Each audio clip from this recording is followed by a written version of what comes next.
يا منزل الآيات والفرقان بيني وبينك حرمة القرآن اشرح به صدري لمعرفة الهدى واعصم به قلبي من الشيطان. الحمد لله رب العالمين، وصلى الله وسلم وبارك وأنعم على نبينا محمد وعلى آله وصحبه وسلم تسليما كثيرا. قال الإمام الحميدي رحمه الله تعالى: وألا نقول كما قالت الخوارج من أصاب كبيرة فقد كفر. أي والسنة سنة عندنا أنك أكتيد وحوي ألا نقول إنانان أرن كما قالت الخوارج سيدي الأهدين فرقة يكوحدة الخوارج لا يقانو ومحي الأهدين من أصاب كبيرة قفك أصيب يكون دنب وين ومعاصدة الذنوب قال لماذا قارسيسا أنا هين يكسرك يا فقد كفر وهو قالوا بي سيدا سيد أهدين markaa sida ay yidhaahdeen in aynaan odhan ayaa sunnadu ay tahay. walaa nukafiru dadka ku gaalaysiin mayno oo diinta kaga saari mayno bishay-in shaygaas oo min adunuubi dunuubta iyo macaasida gaalnimo ka sokaysa ah. inama alkufru fi tarki alkhamsi alatii qaala rasuulu llahi sala allahu alayhi wasalam buniya alislaamu calaa khams ilaa aakhiri xadiid. kufrigii gaalnimadu waxay ku sugan tahay buu sheekhu yidhi tegista laga tegaya 5 arrimood ee rasuulku uu tilmaamay calayhi salaatu wassalaam islaamka in lagu sugay oo lagu dhisay, islaamnimada in lagu dhisay. halkan wuxuu sheekhu tilmaamayaa asal kale oo ka mid ah usuusha ahlu sunna waljamaaca. usuusha ahlu sunna waljamaaca waxaa ka mid ah in ayna dadka ku gaalaysiin samaynta ay samaynayaan dembi weyn oo kabiira oo macaasida kufriga iyo gaalnimada ka sokaysa ka mid ah. samaynta la samaynayo inayna dadka ku gaalaysiin ayaa ka mid ah usuusha ahlu sunna waljamaaca ay ku tageen ay aamineen. waxayna aaminsan yihiin marka koobaad da shayga macaasida ah iyo dunuubta iyo kabaa'irta iyo xumaanta mar hadduu ilaahay subxaana wa tacaala uu diiday fi lqur'aan, rasuulkuna calayhi salaatu wasalaam fi laxaadiid asaxiixa uu ku diiday, waajibku uu yahay in laga tago laga dheeraado oo laga fogaado oo arrinka caynkaasiya dembi uu noqonayo, qofkuna waciid iyo goodin ay ugu soo aroortay adduuniyada iyo aakhiraba inuu noqdo qof xumaan iyo dembi samaynaya, hadday tahay ta kabiirada ee weyn iyo hadday tahay ta sagiirada ee yarba. kabiirada iyo dembiga weyn oo qofku uu samaynayo iimaankiisa kamaalkiisa iyo dhamaystirankiisa inuu qofku ku waayayo, fisqi iyo xumaanna qof ku dhacay uu noqonayo oo arrinka caynkaasiya cadaaladiisii uu ku waayay adduunka inta uu joogo, aakhirana qof ciqaab ku mutaystay oo ku mutaysanaya uu yahay. kaasi waa qodob. qodobka xiga in aan lagu gaaloobaynin samaynta la samaynayo dembi weyn oo markiisa hore gaalnimo ka sokeeyo gaalnimo ka yar. shayga kufriya gaalnimo diinta lagaga baxayo ay diinteenu ay ku tilmaamtay samaynta uu qofku sameeyo oo la yimaado unbaa diinta lagaga baxaa. laakiin shay dembiya oo fisqiya dembi weyn ba ha noqdee diinta samayntiisa lagaga bixi maayo. sidaasay ahlu sunna waljamaaca aaminsan yihiin. sidaana waxaa khilaafay oo ka duwan nimanka loo yaqaano alkhawaarij oo sheekhu uu tilmaamay, iyo guud ahaan alwaciidiya, kooxda alwaciidiya loo yaqaano khawaarij iyo muctasilo ka kooban. alwaciidiya waa alkhawaarij walmuctasila. waxay isku waafaqeen qofka dembi weyn oo kabiira ku dhaco sameeya adduunka inta uu joogo in qofka caynkaasiya iimaan iyo islaamnimo aan loogu baaqayn. taa way ka siman yihiin. sidoo kale waxay ka siman yihiin aakhire inuu arrinka caynkaas iyo naar uu ku mutaysanayo iyo cadaab isla markaa uu ku waarayo oo weliguna ka soo baxayn. keliyaata waxay ku kala duwan yihiin khawaarijtu inay magacay u bixiyeen inuu yahay qof gaal ah oo arrinkaa ku gaaloobay. kuwan kale muctasilana waxay leeyihiin magaca gaalnimo ku magacaabi mayne waa faasiquuno waa mid ku dhex sugan manzila bayna almansilatayn oo kaas iimaan iyo islaamnimona loo sugi maayo gaalna loogu baaqi maayo ee labadaasu u dhexeeya xagga magaca marka la fiirinayo adduunyada. laakiin aakhiro gaaladuu la xukun yahay oo naartuu ku waaraya. sidaasay muctasil ay tilmaameen. khawaarijna wayba ku gaalaysiiyeen dembi weyn oo kabiira samaynta la sameynayo. dunuubta waaweyn inaan lagu gaaloobeyn ee markooda hore gaalnimo aan gaadhsiisnayna qur-aankaa tilmaamay oo ilaahay baa subxaana wa tacaala yidhi ina allaha laa yakfiru an yushraka bihi wayakfiru maa duuna dalika liman yashaa waman yushrik biاllahi faqad iftaraa ihman cadiima. ilaahay subxaana wa tacaala ma dhaafo in loo shirki yeelo. shirki yeelista loo shirki yeelayo ee shay cibaadadiisa ka mid ah cid kale loo leexinayo ilaahay subxaana wa tacaala ma dhaafo ee waxa uu u dhaafaa wixii intaa ka sokeeya oo shirki iyo gaalnimo ka sokeeya oo dunuubta waaweyn ee la sameynaya ah. ilaahay subxaana wa tacaala waxa uu u dhaafaa liman yashaa cidda uu doono ayuu ilaahay subxaana wa tacaala u dhaafaya. marka aayaddu waxay tilmaamaysaa mar haddii wixii shirki iyo gaalnimo iyo kufri ka sokeeya taxta mashii'ati illaahi ay tahay eena gaalnimo ahayn. lianna wixii gaalnimo ah ilaahay inuuna dhaafayn buu tilmaamay subxaanah. laakiin wixii aan gaalnimo ahayn waa taxta mashii'ati illaah. hadduu ilaahay doono addoonka waa u dhaafaya, hadduu doonona wuu ku ciqaabayaa oo ciqaabtaas marka laga soo jarana qofkaasi jannuu ku dambeynaya. waxaa kuugu daliilaa in ilaahay subxaana wa tacaala dadkii dembiyada waaweyn oo dilka iyo qatliga uu ka mid yahay ku dhacay magaca iimaannimo uuna ka xayuubin ee uuna ka qaadin oo magacii iimaannimada loo sugay. ilaahay baa yidhi wain طaa'ifataani min almu'miniina qatataluu faaslixuu baynahuma. laba kooxood oo mu'miniinta ka mid ahi hadday islaayaan ay isdilaan ay dagaalamaan dhexdooda wanaajiya oo islaax waxa weeyaan dhegoo la yimaada. iyagoo isdilay oo labadaa kooxood qaarba qaarkii kale ay dileen haddana ilaahay subxaana wa tacaala wuxuu ku magacaabay inay mu'miniin yihiin oo magacii iimaanka kamuu qaadin. haddana aayadda ka dambeysa maxaa la yidhi inama almu'minuuna ikhwa. mu'miniintu yaga ayuunbaa walaalo ah. walaalnimadii iimaanka ayaabaa loo sugay. inay mu'miniin yihiinna waa la sugay. qofka qof dila oo dembi aada iyo aada u culus ah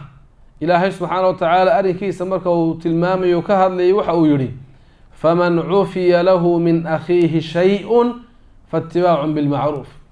qofka looga cafiyo walaalkii wax xaqii lagaga lahaaya qofka looga cafiyo oo waxa weeyaan inta qisaastii laga cafiyo diyadii iyo magtii iska bixi la yidhaahdo faatibaacun bilmacruuf wa adaa-un ilayhi biixsaan. arrinkaasi waxaa laga rabaa ka wax cafiyey waxa uu ka rabo inuu si wanaagu ku dhisan yahay uu kaga qaato. kii diyada laga rabee wax dilayna si wanaagu iyo samafaluu ku jira inuu u bixiyo. walaalkii baa la tilmaamay inuu yahay faman cufiya lahu min akhiihi. walaalnimadaa laga hadlayaana waa tii iimaanka. sida awgeed ayaa adilada qur-aanku waxay tilmaamayaan qofka dembi weyn ku dhaca qatligiiba u tusaale iyo kuwa la midkay markooda hore aan diinta lagaga bixin inuuna qofku diin kaga baxaynin samayntuu samaynayo. man laqiya allaha laa yushriku bihi shay-an dakhala aljanna waman laqiya allaha yushriku bihi shay-an dakhala annaar. ilaahay dunuubta lagula kulmayo ee naarta lagu mutaysanaya in marka hore lagu galo laguna waaro shirki iyo gaalnimuu nebigu ku tilmaamay calayhi salaatu wassalaam. wixii intaa ka sokeeyana hadduu qofku kuba dhaco laakiin shirki iyo gaalnimo uu iska ilaaliyo ma-aalkiisa iyo halka uu ku dambaynayaa janno inay tahay ayaa nebigu uu tilmaamay calayhi الsalaatu wassalaam oo dakhala aljanna buu nebigu leeyahy jannaduu qofkaasi gelaya waa qofkii shirki aan ku dhicin jannaduu gelayaa oo horuu ka gelayaa haddaan dunuubtiisii lagu ciqaabin oo ilaahay uu ka saamaxo hadday dhacdo in dunuubtiisii lagu ciqaabo laga jarana jannada gadaal buu ka geli oo naarta ku waari maaye jannuu ku dambayn adilada mawduucaa tilmaamaysa dunuubta iyo macaasida sidooda kufriga aan u ahayn in diinta aan lagaga baxaynin ee qur-aan iyo sunnaba leh aada iyo aada bay u badan tahay oo mid aynu soo koobi karna ma aha markaa sidaasay ahlu sunna waljamaaca aaminsan yihiin in macaasida iyo dunuubta aan lagaga baxaynin diinta islaamka ee qofku uu noqonayo qof waxa weeyaan mu'min ah oo iimaanka asalkiisu u sugan yahay isla markaana caasi ah oo dambaabay oo cisyaan ku dhacay waa mu'minun biiimaanihi faasiqun bicisyaanihi iimaankiisa mu'min buu ku yahay cisyaanka iyo fisqiga wala yimidna waxa weeyaan faasiq buu ku yahay oo asalkii iimaanka loo diidi maayo ha yeeshee waa qof fisqi iyo xumaan ku dhacay adiladay isku dayaan inay daliishadaan kuwa alkhawaarij iyo wixii la madhab ahi waa qowlka ilaahay subxaana wa tacaala uu ka yidhi kii wax dilay waman yaqtul mu'mina mutacamida fajazaؤuhu jahannamu khaalidan fiiha qofka qof mu'minaa dila isagoo u kasaya ka hoygiisu abaalmarintiisu waa jahannama khaalidan fiiha isagoo ku waaraya waxay idhahdeen inuu ku waarayo qur-aanku tilmaamay mar hadduu ku waarayana de kaasi waa inuu gaal yahunba laga qaadanaya ila gaalada naarta ku waareen jawaabtuna waxay tahay aayaddaas waxay tilmaamtay fajazaؤuhu jahannamu khaalidan fiiha laakiin abadan lama raacin abadan buu ku waarayaa lama odhan kaasi waa qodob marka waxay tilmaamaysaa inuu in badan ku waari doono haddii ciqaabka ilaah uu ka jaro uuna ka saamixin laakiin abad alaabidiin aayadda laguma tilmaamin kaasi waa qodob qodobka labaad aayadihii kale dilka tilmaamayey aynu aqrinay iyaguna waxay sheegeen qofkaasi qof mu'minaa inuu markaa yahay oo iimaankii waa loo sugay oo iimaankii lagama xayuubin ama waxa weeyaan looma diidin marka adiladana si qaldan bay u fahmeen ama ay u daliishadeen macnaha saxday leedahayna sidaasaa markaa u noqonaya marka baabka caynkaasi ahlu sunna waljamaaca guud ahaan alwaciidiya ayaa markaa ku khilaafay alkhawaarij walmuctazila gaar ahaan alkhawaarij ayaa sheekhu markaa halkan uu tilmaamay alkhawaarij khawaarijtu waa kuwa waxa weeyaan ku baxay ummadda muslimiinta ah madaxdooda muslimiinta waa kuwa ku baxay ee la dagaalamay ee seefta iyo qoriga u qaatay ayaa markaa alkhawaarij la yidhaahdaa waana qaar bilaabmay xilligii saxaabada xilligii cali radia allahu tacaala canhu oo masaladii xukunka ayaabay kula doodeen ama ay ku qabsadeen cali radia allahu canhu iyagoo yidhi in alxukmu ila lilah xakamta arijaal xukunkiibaad rag u dhiibtay xukunkana ilaahay baa iska leh deeta cali bay ku gaalaysiiyeen arrinka caynkaasiya isagoo ku saxsanaa inuu dad ahlulcilmiya oo masaladaas siday taho ilaahay uu sheegay tilmaamo u saaray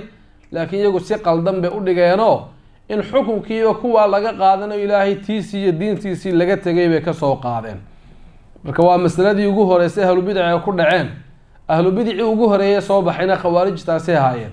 cali la dagaalamay radia allahu canhu ee isaga gaalaysiiyey aayadday daliishanayeen xilligaas ay aqrinayeen uunba ilaa maantana aqriyaan in alxukmu ila lilah xukunka ilaahay baa subxaana wa tacaala iska leh shakina ma laha xukunka ilaahay inuu leeyahay ilaahay diintiisa waxaa ahayn laisku xukumaana dembi weyn iyo qalad iyo gaf inay tahay bal kufri ilaahay subxaana wa tacaala uu ku tilmaamay ha yeeshee idlaaqeeda ma aha oo qof kasta oo wax kale wax ku xukumaa inuu ku gaaloobayo markaaba macnuhu ma aha asalkeeda hore waa dembi weyn ha yeeshee haddii xalaashii qofku uu xalaashanayo waxaa kale oo isku xukumaya ilaahay diintiisa aan ahayn ama uu diinta ilaahay subxaana wa tacaala uu taa kale ka saraysiinayo ama uu kala mid dhigayo waxyaabahaasi hadday raacaan ayaa diinta lagaga baxaa laakiin keliyaata in lagu xukumo ilaahay diintiisa waxaan ahayn intaasoo keliya laguma gaaloobe waa dembi weyn lamana sahlayo lamana fudaydinayo wax iska caadiyo fudud lama laha laakiin shay walba halkuu ilaahay dhigay baa dee la dhigaya waa dembi weyn oo kabiira oo fool xun oo qofka sameeya halis uu ku jira adduunya aakhiraba laakiin haddana xadka diintu ay qofkaa gaadhsiisay mid kasii weyn in la gaadhsiiyo diinta lagaga saaro ma aha sidaasina waa sida alkhawaarij ay sameeyeen alkhawaarijna laba qaybood ba u qaybsamaan qolo muxaaribo ah oo iyagu seefta iyo qoriga qaatoo dadka la dagaalama oo imaamka muslimiinta ee madaxdooda gaalaysiiya oo waxa weeyaan ku baxa hadday tahay madaxda inay ku baxaan iyo hadday tahay bulshada muslimiinta inay ku baxaan la dagaalamaan oo ay gaar u istaagaan oo calan ay saartaan oo ay noqdaan dad gooni u baxay waana sidii dhacday xilligii cali radia allahu tacaala canhu ilaa waqtigeena markaa jirta qolana waa khawaarij iyagu muxaaribo aan ahayn alkhawaarij alqacadiya loo yaqaano waa khawaarij oo madhabka qaldan ayaabay aaminsan yihiin laakiin qaar imaamka ama madaxda ku baxay oo la dagaalamay iyagu ma ah ha yeeshee waxa ay dadka ku dhiirigeliyaan kula tirtirsiiyaan madaxdooda muslimiinta ah si cad oo muuqata ama si tilmaamis waxa weeyaan ku dheehan markaasaa xumaantooda iyo ceebtooda iyo qaladkooda meel walba ay ka sheegayaan oo manaabirta ay ka tilmaamayaan oo tiifiyada ay ka sheegayaan oo muxaadaraadkooda iyo duruustooda ay ku sheegayaan xumaanaha madaxda muslimiintu ay leeyihiin iyagoo raba inay bulshada iyo shacabka nacsiiyaan ay ku diraan waxa weeyaan madaxdooda mijihii iyo bulshadii iyo shacabkii ayaabay cabbaynayaan goodhow iyagoo dadkii wada cabbaysan oo madaxdoodii nacay oo karhay hal mar haddii la yidhaahdo qoriga qaata hore ay ka qaadanayaan markaa tacaynkaasiya ayaabay iyagu shaqadooda iyo hawsha ay ku howlan yihiin ay yihiin qacadiyana waxaa loogu magacaabay inayna iyagu soo badheerin oo seef iyo qori toonna ayna qaadan laakiin ay dadka caamada ah iyo bulshada iyo shacabka ay ku dhiirigelinayaan madaxda nicitaankay nacayaan iyo waxa weeyaan bixista lagu baxayo markaa kuwaana qacdiya la yidhaahdaa iyagaana ka daran bay culimmadu yidhaahdeen kuwa muxaaribiinta ee dagaalamaya leanna kuwaa sharkooda iyo xumaantoodu way muuqataa oo dadku way arkayaan wayna ku baraarugayaan haddii lagu baraarujiyo laakiin kan kale waa qof iska fadhiya oo cibaada ay ka muuqato oo cilmi uu ka muuqdo oo alla ka cabsi uu ka muuqdo haddana madaxdii iyo bulshadii iyo shacabkii iska hor keenaya kaasaa markaa ka daran kaa qoriga qaatay kan kalaaba ka daran sidaa awgeed bay tahay in tacaynkaasi yaa la iska ilaaliyo oo haddii madaxda wax qalad iyo dembi iyo xumaan ay ka dhacdo aan bulshadooda aan lagu dirin aan laga hor keenin loo nasteexeeyo oo si hoose loogu nasteexeeyo oo adigu waajibkaaga aada gudato haddaad gaadhi karto inaad u nasteexayso ood wanaagga u sheegto ood xumaanta aada u diido oo si hoose wax loogu sheego sidaad adiguba aad jeclaan lahayd qaladka iyo dembiga iyo xumaanta kaa dhacaysa iyo gaabinta kaa dhacaysa in si gaara lagugu nasteexayn lahaa sidaas si lamid ah walaalkaagaa xilligaa xukunka haya ee ku imtixaaman inuu dadka u talinayo ila waa imtixaane inaad isna si fiican ugu nasteexayso ayaa lagaa rabaa oo booskaa beri ka maalin adiga ama cid gruubkaaga ah ama qabiilkaaga ah ama halkii aad kasoo jeeda ama kuwa aad jeceshahay ka mid ah ayaa laga yaabaa inuu qabto oo halkaa uu soo fadhiisto de waxaad jeclaan lahayd in laga yeelo ama adigaba in lagaa yeelo hadda ka joogana ka yeel u nasteexee u ducee wanaagga u sheeg si hoose ugu sheeg ujeedadaadu ha noqoto inuu hagaago waxna uu hagaajiyo laakiin ujeedadu yayna noqon inuu sii xumaado iyo inuu xadka uu ka baxo oo adiguba aada fitno ku noqoto diintiisa aad ka fitnayso ama amnigu uu khalkhalo oo ummadda amnigooda iyo diintooda laga khalkhaliyo ujeedadu taa yayna noqon ee ujeedada ha noqoto wax ilaahay daraaddii waxa weeyaan ay qofka ay ka tahay wanaaggana dadka uu amrayo xumaantana uu diidayo taasi macnaheedu ma aha fisqiga iyo xumaanaha si guud u dhacaya ee bulshada uga dhacaya meeshuu doonaba ha ka yimaado ama madax ha ka yimaado ama bulsho ha ka yimaado inaan laga hadlaynin oo xumaanba aan la sheegaynin oo dadka xumaanta aan looga digaynin maaha macnuhu sida xumaanta waa laga digayaa qofkii doonaba ha sameeyo si guud baa looga digayaa laakiin cid gaara inaad abaarto oo si gaara fartaad ugu fiiqdo mar hadday madaxdii muslimiinta ay yihiin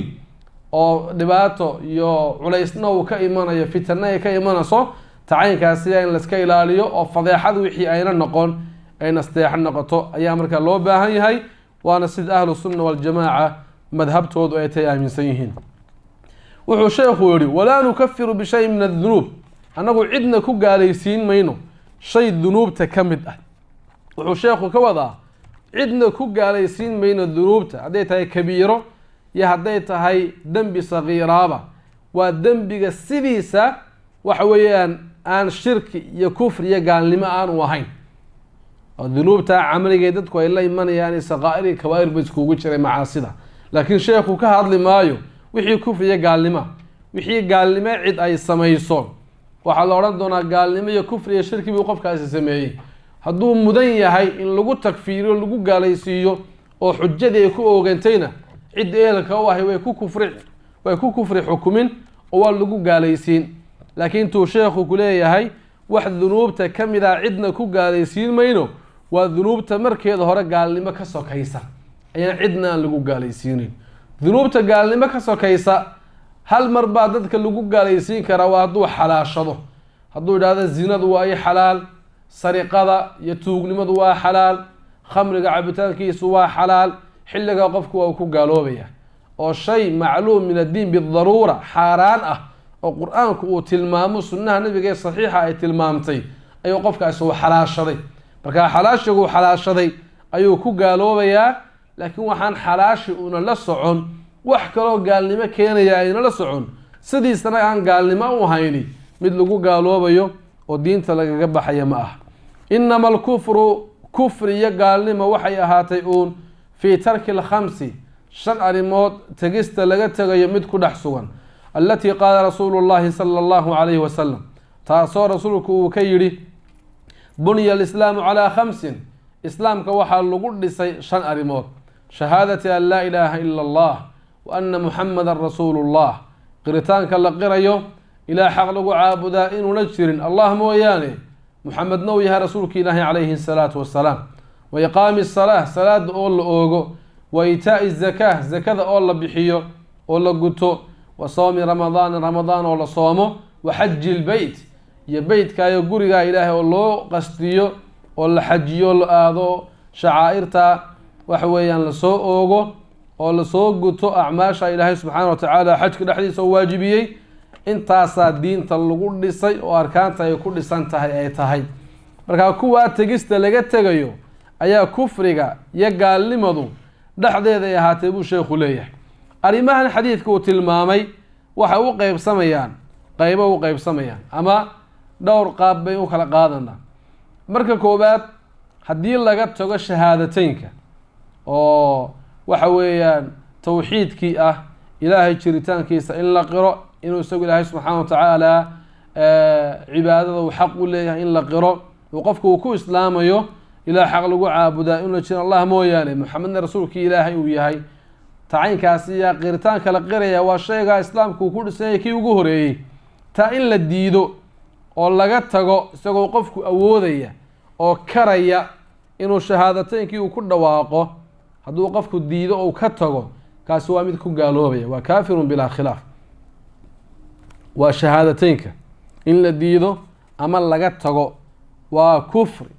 هذا كعين كاسية وح خلافة كما تاجنا ولا تكوا فقسيه وحصاهري أفرت أريمودا كدم بيا والصلاة يصونك يزكدا يحجك توحيد كما شهادتي كما كل جاي مادو أفرت أريمود وإسلامك وحيابوه كل سنة هاي أي كمديهن توحيد كشهادتي كما كل جاي مادو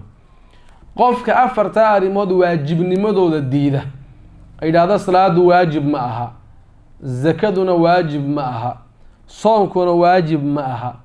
زكاة يا حجك واجب معها قفك وجوبك الديدة كاسنو قالوا بيه وقف إنكري أو ديدي waxa weeyaan qur-aanku wixii uu tilmaamay iyo sunnaha nebigu wixii ay tilmaameen ayaa qofkaasi uu diiday markaa tacaynkaasi yaa kufriya gaalnimay noqonaysaa waa qofka wujuubka iyo waajibnimada diidan ee marka horeba leh waxaas waajib iguma ah qofkaas uu ku gaaloobaya taasina waa xaalad labaad xaaladda saddexaad isagoo qofku aan diidanayn waajibnimada ay waajibka yihiin isagoo aan diidanayn hadduu ka tago oo salaada uu ka tago ama uu soonka ka tago ama uu zakada ka tago ama uu xajka uu ka tago isagoo aaminsan oo qirsan in waajib ay ku tahay laakiin uu la iman waayo uun oo markii la kaa la yidhahdana waa yahay uu leeyahay waajib way ugu tahay waan qirsanahay waan la iman doonaa insha allah tahaawun iyo kasal buu uga tegayaa tacaynkaasi yaa maa gaalnimo mise gaalnimo ma aha khilaaf baa arrinka caynkaasi iyo ahlulcilmiga dhexdooda ka taagan oo waxay isku waafaqeen ahlulcilmigu iyo fuqahadu arrinka caynkaasi yaa ma ah culimmada qaar waxay leeyihiin afarta arrimood tii uu qofku ka tagaaba oo uu ku gaaloobaya ilaa xajka way raaciyeen ilaa xajka way raaciyeen xajka nisaac iyo dood ayaa markaa ku sugan dibdhigista la dibdhigayo markaa qofkii isagu goosta inuu guud ahaanba uu ka tago xaj una la imanba ayaa xagga hore raacaya oo waxaa lagu tagfiirinaya afarta arrimood uu yahay waa waajib mana tegayo qofka idhaahda oo taasaa iga go-aana marka afarta arrimood ee almabaani alarbaca loo yaqaano acmaasha afarta salaada iyo soonka iyo sakadii xajka kii uu qofku ka tagaba inuu ku gaaloobaya qaarkood ay tilmaameen waana culimmada qaarkood siday tilmaameen imaam axmedna waa laga soo wariyaa raximahullah qowlka caynkaasiya qowl labaad waxa uu leeyahay arrimaha caynkaasiya mar hadduu qofku aaminsan yahay waajibnimadooda tegista uu ka tegayoo keliyaata ku gaaloobi maayo inuu ka tegay salaada ama zakada ama soonka ama xajka tegista uu ka tago keliyaata kuma gaaloobayo mar hadduu aaminsan yahay inay waajib yihiin sidaana waxaa qaba in badan oo fuqahada ka mid ah asxaabtii abu xaniifa iyo maalik iyo shaafici riwaayaadka axmed ee masaladana mid ka mid ah weeyaan ibnu badaana saa doortay waa qowl labaad oo kii hore kasoo horjeeda qowl saddexaad wuxuu leeyahay salaada tegista laga tegayo inba lagu gaaloobaya oo zakada iyo soonka iyo xajka lagu gaaloobi maayo haddii laga tago isagoo qofku aaminsan waajibnimade laakiin salaaduba lagu gaaloobaya hadduu qofku salaada uu la iman waayo waajibnimada haba aaminsanaadee salaaduu ku gaaloobaya laakiin saddexda kale lagu gaaloobi maayo sidaas si leeg baa imaam axmed laga soo wariyay aqwaasha masalada ku jirta iyo riwaayaadka axmed laga soo wariyay bay ka mid tahay in badan oo salafkii ka mid ah saasay tilmaameen iyo asxaabtii maalik iyo shaafici ka mid ah qowlka xigay afaraad waxa weeye maya waxaa lagu gaaloobayaa tegista laga tegaya salaada iyo zakada labadaasaa lagu gaaloobaya ee lagu gaaloobi maayo soonka iyo xajka qowl shanaad baa waxa uu yahay waxaa laga tegayaa waxaa lagu gaaloobayaa salaadoo laga tago iyo zakada hadduu dagaal ka xigo oo imaamku uu kula dagaalamo oo bixi intuu idhaahdo uu bixin waayo qof lagula dagaalamayo uu noqdo markaasuu ku gaaloobayaa zakada sidii kuwii zakada diiday xilligii abubakar oo kale radia allahu canhu ee abubakarna uu kula dagaalamay markaa khilaafka caynkaasiya ayaa masalada caynkaasiya ka taagan oo culimmada saas iskugu khilaafeen khilaafkuna wuxuu ugu adag yahay uun masalada salaadunbuu khilaafku ugu adag yahay kuwa kale sida xooga badan leh soonka iyo zakada iyo xajka tagis laga tegay oo keliyaata lagu gaaloobi maayo saasaana xoog badan salaadana culimmada qaar saasay u raaciyeen waana sida madhabkeena madhabu shaaficiya uu yahay tagis laga taga salaada oo keliyaata inaan lagu gaaloobeyn oo kasal iyo tahaawun iyo takaasul uu qofku uga tago markaa masale khilaafu ka taagan ahlu sunna waljamaaca ay dhexdooda isku khilaafsan yihiin ayaa arrinka caynkaas sida uu yahay ee wax la isku waafaqay waxa weeyaan ma aha markaa khulaasada masaladaasi waa caynkaa shahaadateynka waa la isku waafaqay in laga tago in lagu gaaloobayo afarta kalena hadduu qofku waajibnimada uu diido yadna waa lagu gaaloobaya hadduuna qofku waajibnimada uuna diidinna in badan oo culummada ka mid ah waxay leeyihiin waa dembi weyn uu qofku ku dhacay laakiin kuma gaaloobayo khulaasadu waa caynka wuxuu sheekhu yihi fa amaa halaathu minhaa saddex ka mid a miya شنتا دينتو يكون سنتهي فلا يناظر تاركها كي كتغي لغلا دودي مايو أو لغلا مرمي مايو من لم يتشهد قفك أنا شهادا وشهادة ديدة ولم يصلي أنتكن ولم يصوم أن صوم صدح ذا عدنا لغلا دودي مايو لأنه شيء معروفة والدين ضرورة لا يقانو تفسيرك كنت وين شيخنا حق حكونها لأنه محايا لا يؤخر الشيء من هذا شيء كاكم إذا دب لو غدغي مايا عن وقته وقت جيسا شهادتينك صلاة يصونك ولا يجزئ كغودي مايو من قضاه قفكي قلايا بعد تفريطه فيه انتو قابين كسمي كذب عامدا حالو يهي مد عمد uga tagay oo gaabinta camdi ula yimid qofkii gadaal ka qaleeya wax weeyaan ka gudi mayso can waqtigiisi wax weeyaan qofkii ka gaabi wala yujzi'u man qadaahu ka gudi maayo qofka soo qaleeya bacda tafriitihi fiihi markuu gaabin uu kala yimid kadib caamidan isagoo u kasay can waqtigiisi oo ka gaabiyo waqtigiisi la iman waayay kacaynkaas sida inuu mar labaad soo qaleeyo waxba u tari mayso yani qofka salaada ka taga ama soonka ka taga ogaana uga taga ilaa waqtigeeda salaada ama soonka uu baxo kacaynkaas yaa dib ka soo qaleyn maayo inuu qaleeyo waxba laga ma rabo leeyahay sheekhayo waa qof cibaadada waqtigeedii ka saaray ogaana uga saaray arrinka caynkaas yaa ku dambaabay oo qaarkood ay qabaan bay inuu ku gaaloobayo toobad keen baa laga rabaa inuu ka toobad keeno laakiin waxba qalal laga ma rabo culimada qaarna waxay yiraahdeen may hadduu qofku salaada iyo soonka labadaba uga taga camdan qofkaas dambina uu ku dhacay inuu waqtigii dib uga saaray awgeed oo ku dambaabay hayeshe dimadiisa way ku tacalluqdaayo soonkiina waa laga rabaa salaadiina waa laga rabaa waqtigeedu waa bixi oo qofkaas inuu soo qaleeya laga rabaa wixii soon lagu lahaa salaadu ka tagayna waxa weeyaan la yimaado ayaa laga rabaa culimada qaarna halkaas marka ay mariyeen oo qaleynta la qaleynayo khilaafkaas ka taagan aimada afartaana in la soo qaleynayo ayaa marka ay doorteen oo qofka wixii laga rabo fa amma zakatu zakadii miya qofkii isagu shahaadateeka ka tagay waa taas ku waafaqsan inuu gaaloobay marka inuu islaamu ku dhawaaqo shahaadateeka un baad laga rabaa haduu la iman waayana وقفك قال لماذا وبحي فأما الزكاة زكاة مياه فمتى ما أداها مركي وقدو أو بحيو أجزأت عنه ويكقدي زكاة ويكقدي مركي وبحيو وكان آثما في الحبس وحنا قفك سيكون قنايا من كدن بابي حبستانك وحبسي زكاة وبحين وأي وقت جيدي وكحبسي أو كدن بابي قفك الزكاة حاولك أصوري سندك isagoo xoolihiisu insaab gaareen oo xilligu bixin lahaa ay gaadhay bixin waaya bixin laanta qofka uu ku dambaabaya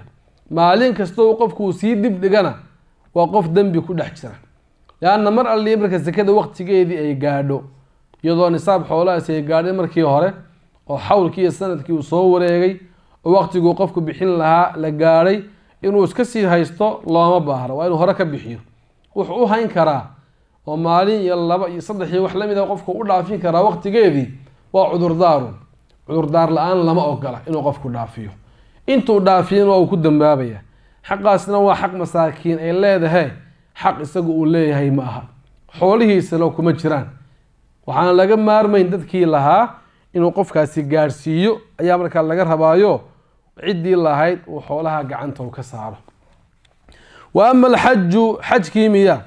فمن وجب عليه قفك حجك كواجبه ووجد السبيل إليه وددو حجك أمر لهانا هلا شروطي حجك كواجبه لغا هلو إسلام نمدي يتكليف قانقار نمو يعقل استطاعدي أودي شروطي قفك لغا هلو وأودي بماله وبدنه وأمنه في الطريق إنه أمن هايستو إنه وحويا حوله هايستو inuu caafimaad ahaan uu xaji karayo qof awoodayo karaya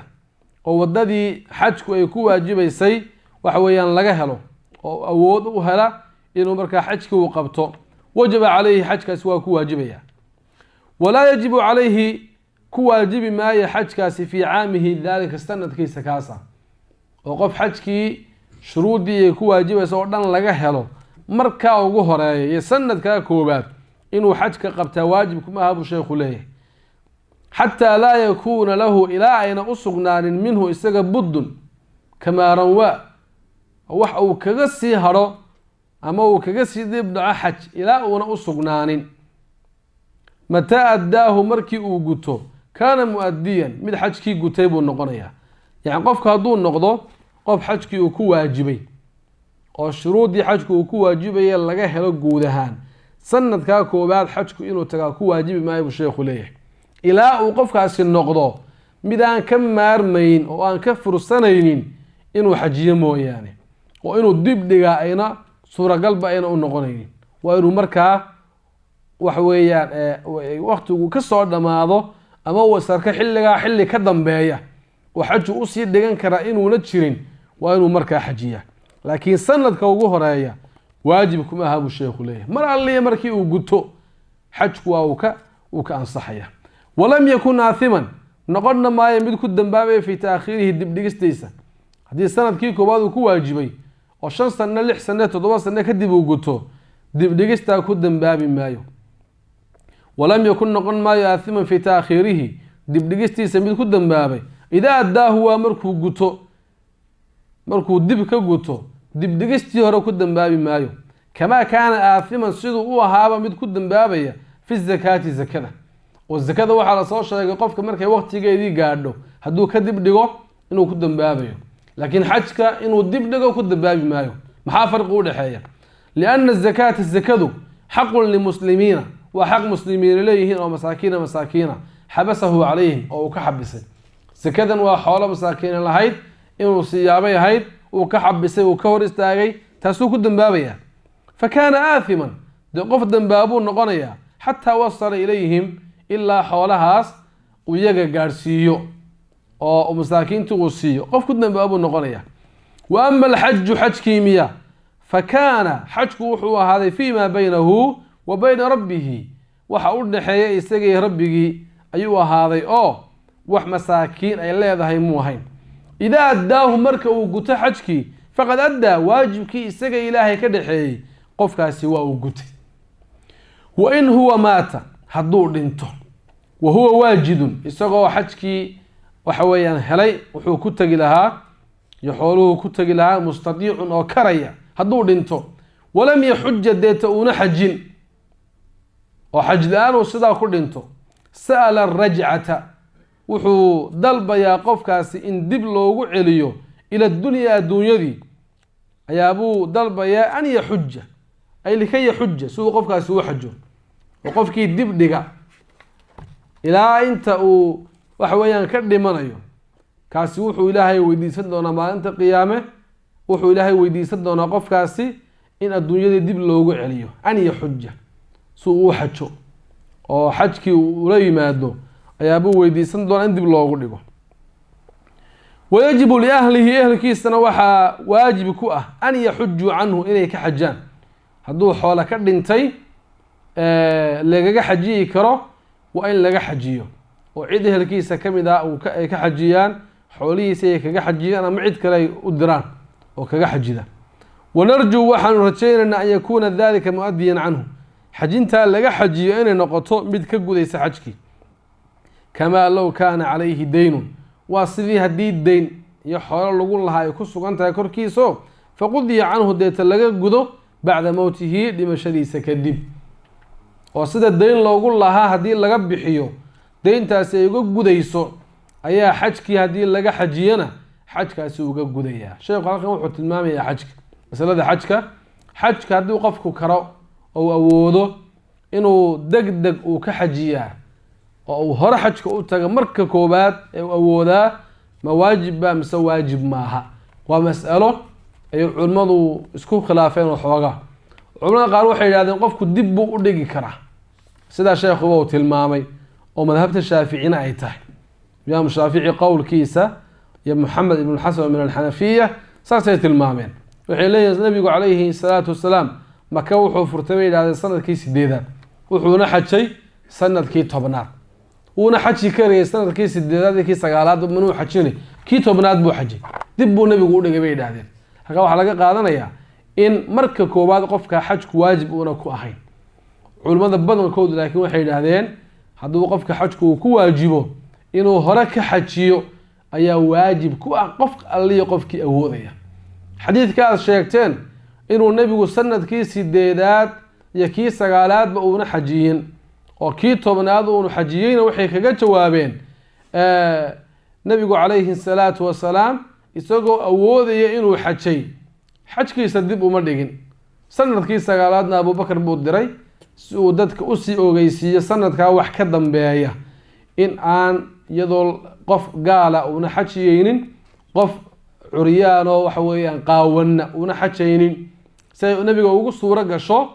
in uu xajiyo iyadoo beydka ahlu shirkiga iyo gaaladii ay ka maqan yihiin taasina sanadkii tobnaad bay u suuro gashay bay leeyihiin oo saasay kaga jawaabeen adilada kalena waxaa laga qaadanayaa bay leeyihiin in loo degdego oo amarka iyo waxaa la is amrayaa asalkiisu waa inuu yahay calal fawri mid loo degdegayo oo dhaqso qofku la yimaado ixtiyaadkuna saasuu ku sugan yaho qofku war uma hayo muu sii noolaan doonaa mise sii noolaan maayo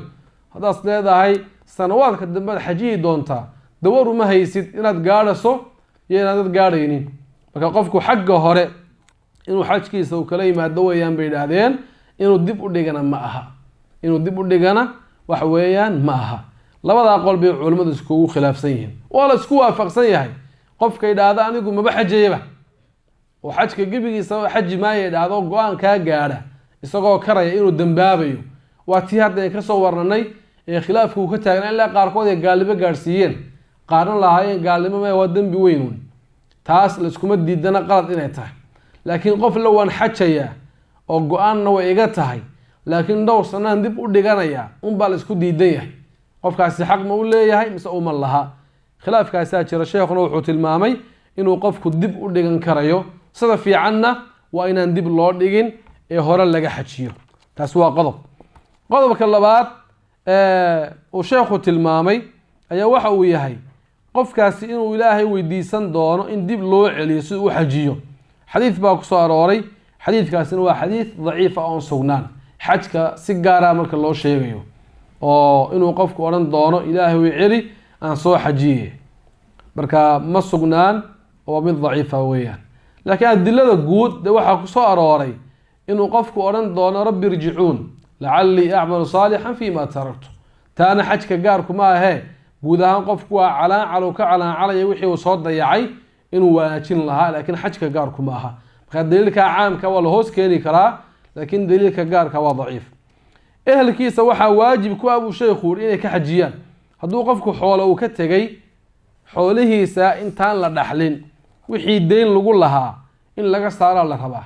deymaha lagu yeelanayo waxaa ka mid ah wixii kafaaro ahaa wixii fidye ahaa xaj ku waajibay oo qofka una gudan waxyaabaha caynkaasi yaa ka mid ah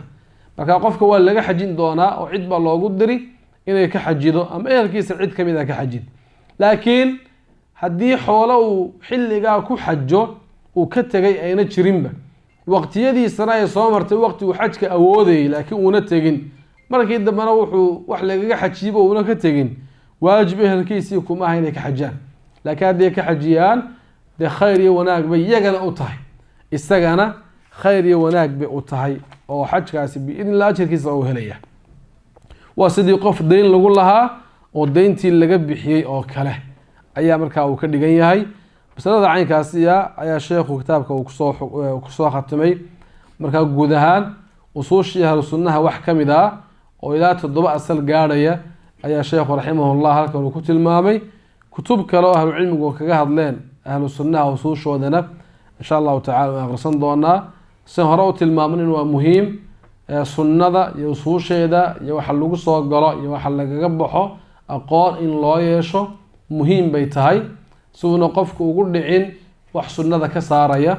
uu isagoo jahli kaga sugan leanna qofku wuxuuna aqoon u lahayn cadow uu yahay oo hadalqaadkeeda iyo kasheekeynteeda toonna ma jecla leanna wuuna garanaynin marka qofku si uu sunnadiisa u ilaashado inuu barto maxaa sunnaa maxaa bidcaa maxaa lagu kala saarayaa waa muhiim sidoo kale inuu dulmi ku dhaco qofku iska ilaalinayaayo wax sunno aan lagaga baxaynin inuu dadkii sunnada kaga saaro ayuu iska ilaalin doonaa markuu qofku aqoon u leeyahay maxaa sunno lagaga baxa maxaan lagaga bixin haddii kale wax walba wuxuu moodaya sunnada in lagaga baxo markaasaa cid walba qofkuu bidcaynayaa ama bidca uu ku sheegayaa iyadoo taasi ay ka timid fahan qaldan oo uu aaminsan yahay ama si qaldan oo wax uu fahmay sidoo kale wuxuu qofku iska ilaalinayaa cidaan sunnada ku abtirsan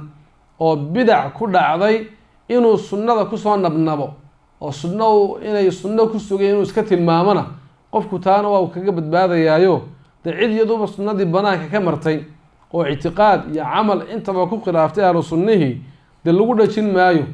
iyagu inay toobad keenaan oo ay sunnadii qaataan oo ay aaminaan ayaa markaa laga rabaa masaa-ishaasi waa masaa-il xad muhiima